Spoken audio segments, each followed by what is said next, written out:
Agrocampus Radio, Ciencia, Agro y Sociedad. El espacio institucional de la Facultad de Ciencias Agrarias que busca aportar a la discusión sobre territorios rurales, ruralidad y producción agraria. Conduce Vicedecanatura Académica de Facultad.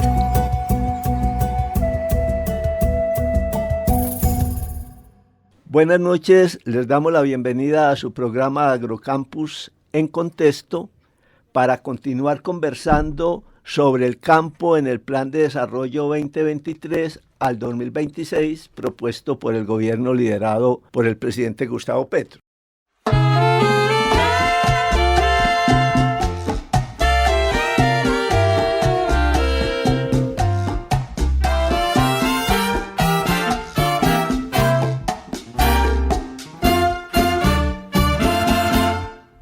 Para continuar conversando sobre el tema, nuevamente nos acompaña el profesor Guillermo Maya Muñoz, doctor en Economía, adscrito al Departamento de Economía de la Facultad de Ciencias Humanas y Económicas, y el profesor Ángel María Giraldo, de nuestra facultad. Por favor, saluden a nuestra audiencia. Buenas noches. ¿Cómo les va? Buenas noches, profesor Guillermo. Nos va bien, estamos muy satisfechos con su presencia en este programa y vamos a seguir explorando algunos de los elementos que usted desarrolló en el programa anterior. Así es, profesor Ángel. En el programa anterior, el profesor Guillermo Maya nos dio un contexto amplio sobre el cual se establece este plan de desarrollo para dar respuesta a algunos de los problemas que se identificaron de la situación de la agricultura y de la ruralidad. Y también se identificaron algunos componentes y objetivos de ese Plan Nacional de Desarrollo, como es el de la soberanía y la seguridad alimentaria, y en parte pues también de la ruralidad. Hay que tener en cuenta que este Plan Nacional de Desarrollo se estructura en 5 ejes. El primero es el ordenamiento del territorio alrededor del agua. El segundo es la seguridad humana y justicia social. El tercero es el derecho humano a la alimentación.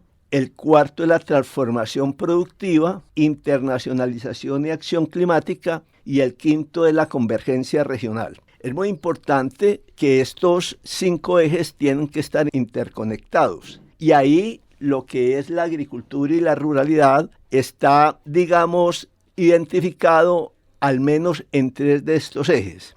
En el tercero, que es derecho humano a la alimentación, al cual nos referimos en el programa anterior, pero también en el ordenamiento del territorio alrededor del agua y en la transformación productiva. Es muy importante también decir que en el apartado sobre la economía popular hay también un capítulo que se refiere al campo colombiano, identificando la agricultura campesina como economía popular, y ahí hay una serie de acciones que se tienen que completar. Y en el último eje se identifica al campesinado colombiano como actor de cambio. Entonces digamos que esta parte de la agricultura y de la ruralidad se tratan al menos en 3 de estos ejes con énfasis en asuntos diferentes. En este sentido, y también se hablaba en el programa anterior, identificamos pues que la agricultura tiene un propósito y es contribuir a ese ordenamiento del territorio alrededor del agua, al derecho a la alimentación y a la transformación productiva. Lo que no logramos allí identificar muy bien es cómo lograr que la agricultura contribuya a estos 3 ejes, porque si bien se ha identificado que es prioritario la soberanía y seguridad alimentaria, alimentos inocuos, también hay que pensar en una agricultura que proteja el agua y proteja los recursos naturales y ayude a la descarbonización y al bienestar de la economía campesina. Sin embargo, allí no identificamos ese cómo, ni tampoco identificamos muy bien esos referentes, porque en varios apartados del plan de desarrollo, el referente que nos dicen es la competitividad en términos de maximizar la productividad y minimizar los costos.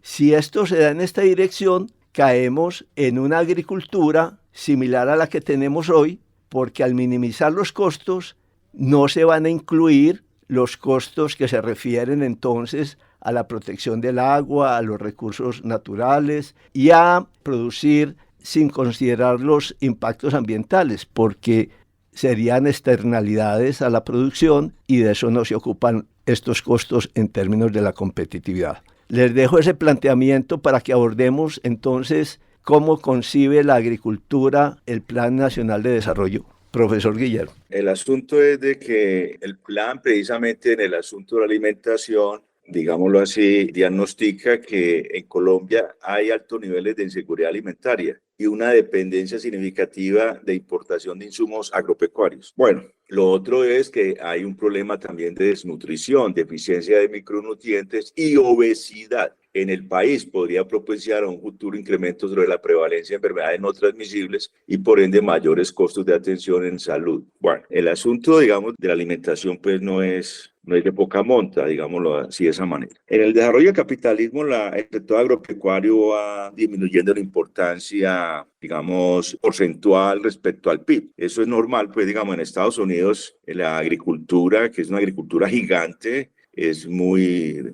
relativamente pequeña en el PIB, ¿cierto? Cuando se compara con la industria, se compara con otros sectores. Lo mismo pasa en Colombia, la agricultura, digamos, representa una parte importante, sí, pero digamos cada vez más, el 9% del PIB en Colombia es PIB agrícola, o sea, y va la disminución, pero eso no quiere decir que porque disminuye en el PIB no sea importante, porque es que la vida depende de la agricultura, la vida depende de los alimentos, que eso es lo que hay que tener en cuenta. O sea, el problema no es que tan importante es frente al PIB, sino que la vida puede ser el 1%, puede ser 1% hace parte, pues, digamos, de la reproducción de la vida del hombre en el planeta, ¿sí? Ahora, los campesinos tienen una racionalidad distinta. El campesinado no solamente es un productor agrícola, sino que el campesinado es una cultura, es una forma de vida. Entonces el campesinado produce fundamentalmente para reproducir su fuerza de trabajo y la de su familia, o sea, es una unidad familiar, básicamente, y él no persigue la ganancia, como lo hacen los productores capitalistas. Los productores capitalistas lo que buscan es ganar dinero. Ahora, los campesinos lo que buscan es precisamente vivir de la agricultura, vivir su actividad tradicional e igualmente sacar adelante a su familia. Por supuesto que a medida que el país avanza en términos de urbanización e igualmente de intercambios entre la vida urbana y rural, esta dinámica, muchas cosas van cambiando y los programas de educación, de salud, etcétera, van ofreciendo otras alternativas también al campesinado o a los hijos de los campesinos, a los nuevos campesinos. Pero a pesar de eso, todavía tenemos una población campesina importante, tenemos cerca de 12 millones de campesinos en Colombia. De manera pues que el campesinado no es como el productor agrícola capitalista o de grandes extensiones o exportador, que busca precisamente lo que busca es maximizar sus ganancias, reducir costos, etcétera. El campesino igualmente, pues también en su racionalidad tampoco es que esté haciendo uso, digamos, de los recursos de una manera fastuosa y entonces no minimice costos, no minimice energía, etcétera. Los campesinos también tienen ¿cierto? Digamos, su manera de ahorrar también energía en el movimiento, etcétera. O sea, no, las jornadas laborales aquí en la zona andina son diferentes a las jornadas laborales en la costa atlántica de los campesinos. Y básicamente la racionalidad económica puede ser la misma, pero su forma de trabajar es distinta. Precisamente, ¿por qué? Porque se adecúa a los ecosistemas en que existen y viven, de tal manera que ellos logren vivir dentro de esas condiciones. Entonces es diferente pues la agricultura capitalista que busca una ganancia de la agricultura campesina que no la busca, pero eso no quiere decir que ellos no estén articulados al mercado, no, al contrario, cada vez más el campesinado está articulado al mercado desde el punto de vista de la venta de sus productos y de la compra de bienes industriales o de bienes manufacturados, de las provisiones que ellos necesitan para sus casas, etcétera, las herramientas, etcétera. De manera pues que cada vez más ese campesino no es el campesino autárquico allá viviendo en una montaña, sino que es un campesino que tiene una relación con su pueblo, con la zona urbana de su pueblo, una relación económica y también cultural y también igualmente social, y dentro de esa relación el campesino se desarrolla de tal manera que él tiene unas condiciones diferentes, lo que no pasa con un campesino que busca la máxima ganancia para producir. Bueno, esto es importante porque precisamente, entre otras cosas, el campesino no solamente se vincula al mercado en la venta de sus productos, sino que esos productos, en cierta manera, fortalecen la economía familiar y fortalecen la economía digámoslo, del país en los términos de que el país no tiene que gastar divisas importando ese tipo de alimentos. Y ahí viene precisamente el problema de la soberanía alimentaria y la seguridad alimentaria. Nosotros tenemos que llegar al momento en que nosotros podamos, digamos, decir que tenemos una soberanía alimentaria, digamos, del 90 o el 80%, ¿cierto? De tal manera que cada vez más dependamos menos de la importación de alimentos, porque realmente eso, pues, digamos, puede tener ciertas consecuencias. Ahora, ¿qué podemos hacer en Colombia? Yo creo que esa es como la pregunta, ¿qué se puede hacer desde el punto de vista de la producción? Alguna gente, bueno, nosotros importamos grandes cantidades de cereales, entre ellos importamos maíz. Lo mismo le pasa a México. México, que come la tortilla y que tiene como base el maíz, importa el maíz de las tortillas. Y eso es, pues, digamos, en cierta manera una ironía cuando el maíz es originario de América y de Mesoamérica, de México, y digamos, en el caso, pues, del maíz, ¿cierto? De manera, pues, que esas condiciones hay que cambiarlas y nosotros tenemos las tierras para hacerlo. Alguna gente ha planteado que en Altillanura, que hay unas 250.000 hectáreas, perdón, unas 250.000 kilómetros cuadrados, si no estoy mal, estoy buscando por aquí el área, son 254.000 kilómetros cuadrados que hay en la Orinoquía, en 4 departamentos, Arauca, Casanare, Meta y Vichada, que representa el 22% del territorio nacional, en su gran mayoría explotados de una manera poco eficiente. En efecto, el 40% de esta enorme extensión de unos 100.000 kilómetros cuadrados está dedicada a la ganadería extensiva, que puede requerir hasta unas 15 hectáreas para sostener una cabeza de ganado.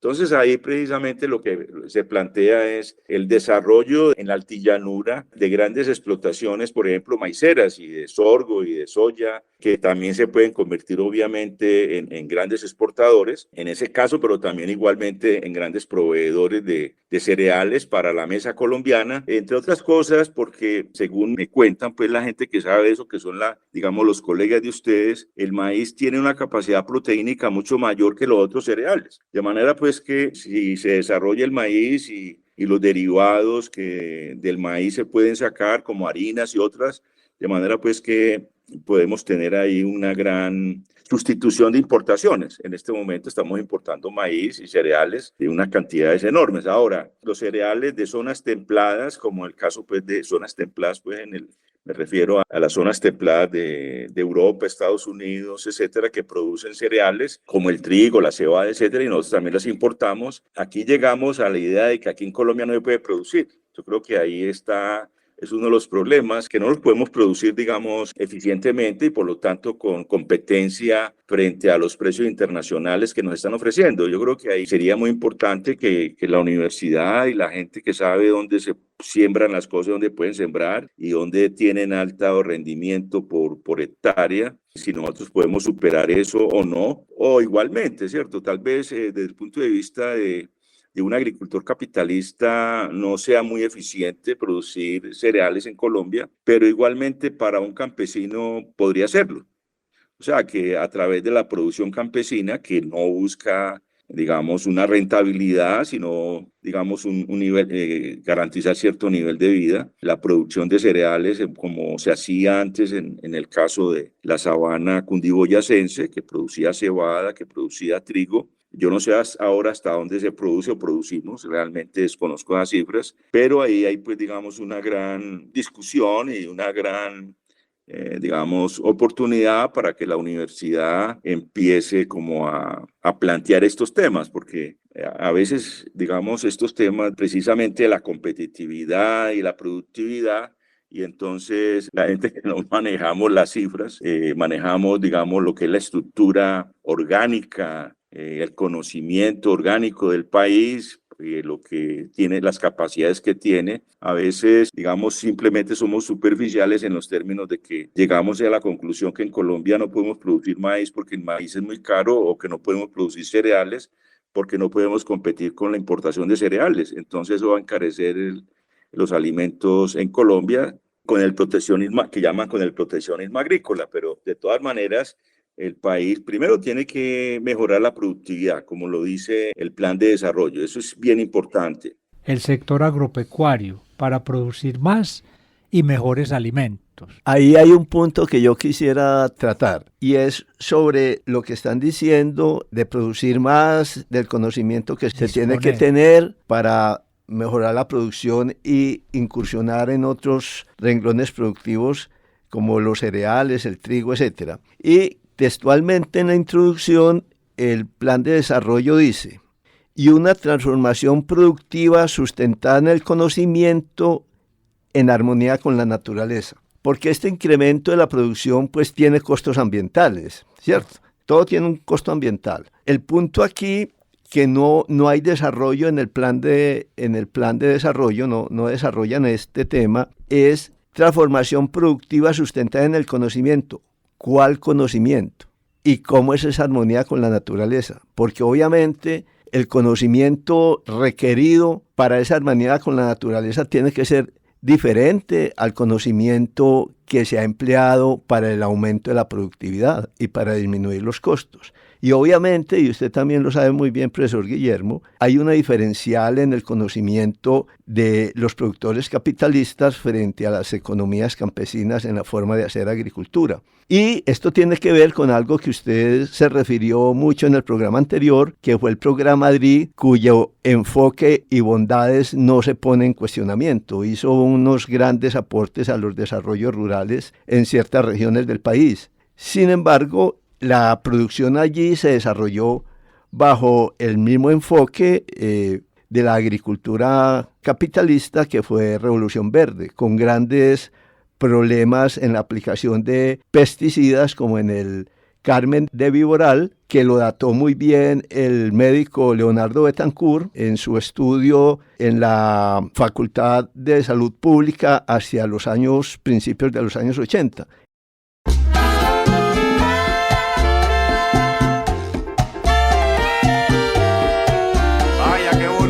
Qué bonito.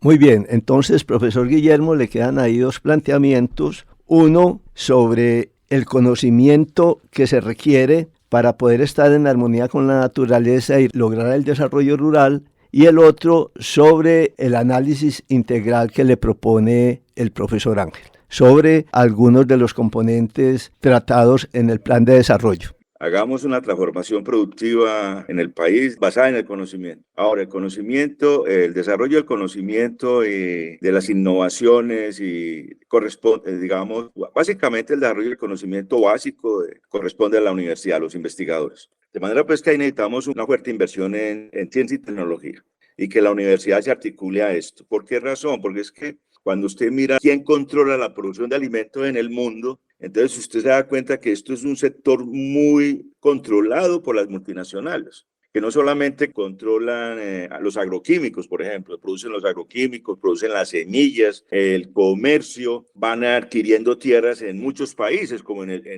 la altillanura nuestra, se van apropiando de grandes extensiones de tierra en muchos países. De manera pues que esto conduce a un tipo de agricultura intensiva en agroquímicos, intensiva en insecticidas, que igualmente se han apropiado de las semillas. O sea, además, fuera de eso, están desarrollando las semillas genéticamente modificadas, que conduce a simplificar el campo y conduce, en cierta manera, a acabar, digamos, con ecosistemas complejos, ¿sí? Porque van simplificando los ecosistemas. Ustedes saben de eso más que yo, obviamente. Y entonces, esa gran diversidad que hay en la naturaleza va siendo terminada con ese tipo de agricultura y de industrialización del campo. Yo creo que ahí es precisamente donde tiene que salir la universidad. Incluso esta gente, en el caso de la salud, inciden mucho en la salud de las personas en el mundo. Por ejemplo, cuando todo el mundo cuando ya se sabía que el azúcar tenía un componente, un efecto muy grande sobre la salud, en la diabetes y todo esto, ellos seguían anunciando los beneficios del azúcar en todas las formas de consumo, sobre todo en Estados Unidos y en el resto del mundo. Además, toda esa producción de comida chatarra que llamamos, ¿cierto? Ha llevado y promoción de multinacionales en esta comida chatarra de de papitas y papitas fritas y todas esas cosas, todas esas frituras y todo esto, eso ha conducido precisamente a la obesidad. Ahora, el consumo también de las famosas gaseosas azucaradas ha conducido también a problemas de obesidad y a problemas de salud, sobre todo en diabetes, que tiene un costo tremendo para, digamos, los presupuestos de salud de los países en desarrollo. Digamos, las dietas han cambiado. O sea, de hecho, ahora los niños son más pesados que los niños que hubimos nosotros, son más pesados y más gruesos, y eso tiene un problema, pues, un efecto sobre la salud, y lo son porque se cambiaron las dietas, se promueven las gaseosas azucaradas, se promueven las papitas fritas, se promueven todo este tipo de comida chatarra que ha cambiado completamente el mundo. O sea, que aquí hay toda una estructura productiva mundial controlada por las multinacionales que conducen a este tipo de problemas. Ahora, que en un plan de desarrollo como el nuestro se trate de resolver eso, yo creo que está muy bien. Ahora, obviamente, en 4 años de gobierno, generalmente las cosas, digamos, por lo menos quedan empezadas. Y quedan empezadas en los términos de que va ganando poco a poco mayor opinión pública, mayor legitimidad y, digámoslo, un respaldo por parte de la población en las políticas que realmente sean beneficiosas, ¿cierto? Porque tampoco el problema es, digamos, partidista en términos de que si fulanito plantea tal cosa, entonces no me gusta, sino que es cuál es el beneficio nacional que tiene, el beneficio para la población y el beneficio nacional de determinados tipos de políticas. Entonces ahí es donde entra la universidad, y la universidad debe producir un tipo de conocimiento que, digamos, en cierta manera autónomo, que conduzca a estudiar las realidades del trópico, de la producción de alimentos y la disponibilidad de ellos. Ahora, lo otro es el asunto de la energía, ¿cierto? Toda la producción básicamente moderna se basa en la energía fósiles. Ahora, eso hay que irlo cambiando, ¿cierto? Por supuesto. Hay que irlo cambiando y el desarrollo ahí tiene que ir armonizado con la descarbonización. O sea, cada vez más. Ahora, en el caso de los fertilizantes, nosotros importamos fertilizantes del resto del mundo. Ahora la cadena de fertilizantes se rompió precisamente con la guerra Rusia-Ucrania y elevó los precios. Ahora, puede haber grandes proyectos de fertilizantes, no solamente de agroquímicos, sino fertilizantes orgánicos, por ejemplo.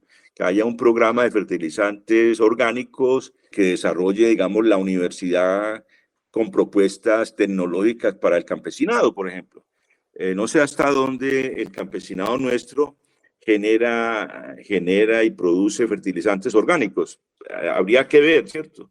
Pero eso sería un gran, digamos, renglón para, por un lado, evitar que las importaciones de fertilizantes sean más altas, para sustituir importaciones y además para tener fertilizantes mucho más limpios, digámoslo así, en nuestra producción de alimentos. De manera pues que hay muchas cosas en ese sentido que la universidad a través del conocimiento puede aportar, e igualmente desde el punto de vista de la energía. En el campo, pues, por lo menos en el caso de las energías solares y todo esto, y más que todo nosotros que estamos en el trópico, que tenemos una radiación diurna más o menos importante, se pueden instalar, digámoslo así, en el campo este tipo de celdas solares, de tal manera que el campesinado también mejore su calidad de vida, porque gran parte del campesinado es posible que todavía cocine con leña.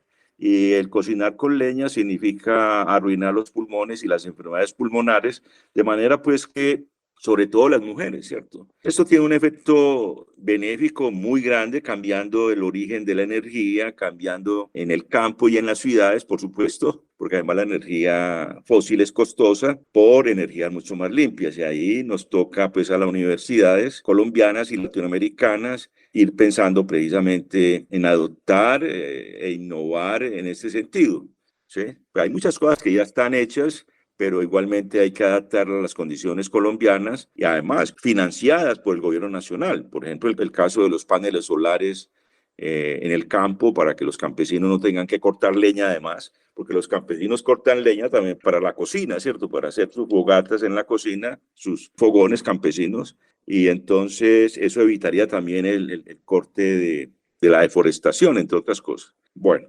entonces hay muchas cosas que se complementan y eso nos toca ir poco a poco, digamos, armonizando esos objetivos con los instrumentos. O sea, ¿qué instrumentos vamos a tener para lograr esos objetivos? De tal manera que esos instrumentos se puedan manipular de tal manera que tengamos unos resultados.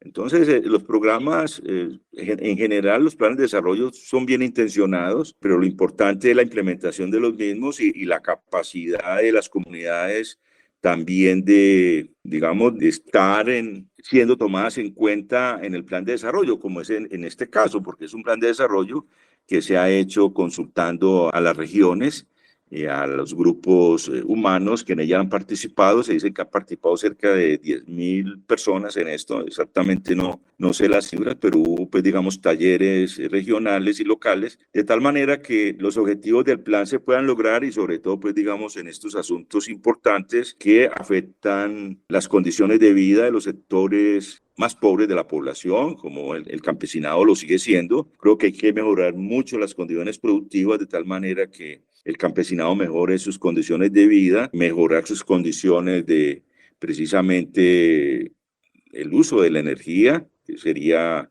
un paso muy grande adelante, la infraestructura, el acceso a los mercados, etcétera.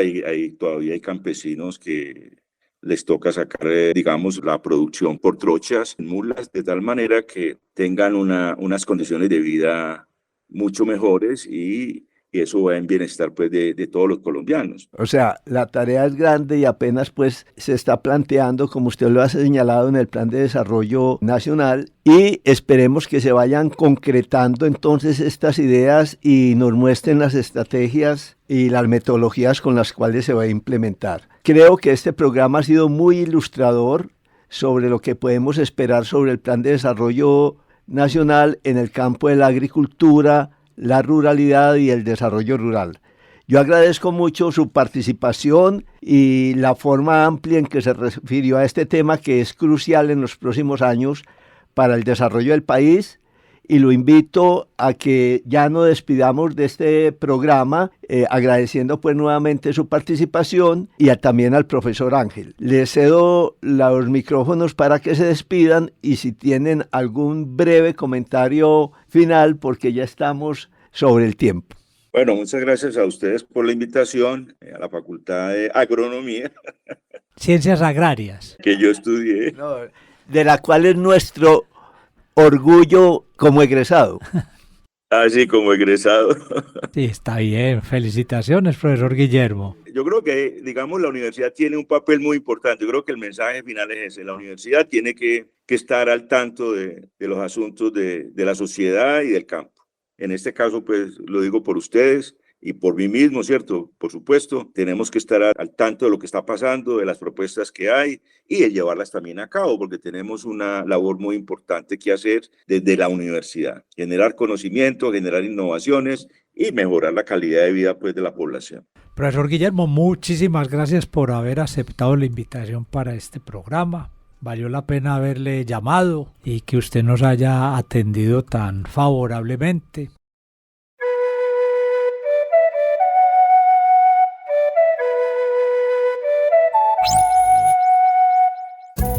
Agrocampus Radio, Ciencia, Agro y Sociedad. El espacio institucional de la Facultad de Ciencias Agrarias que busca aportar a la discusión sobre territorios rurales, ruralidad y producción agraria. Conduce Vicedecanatura Académica de Facultad.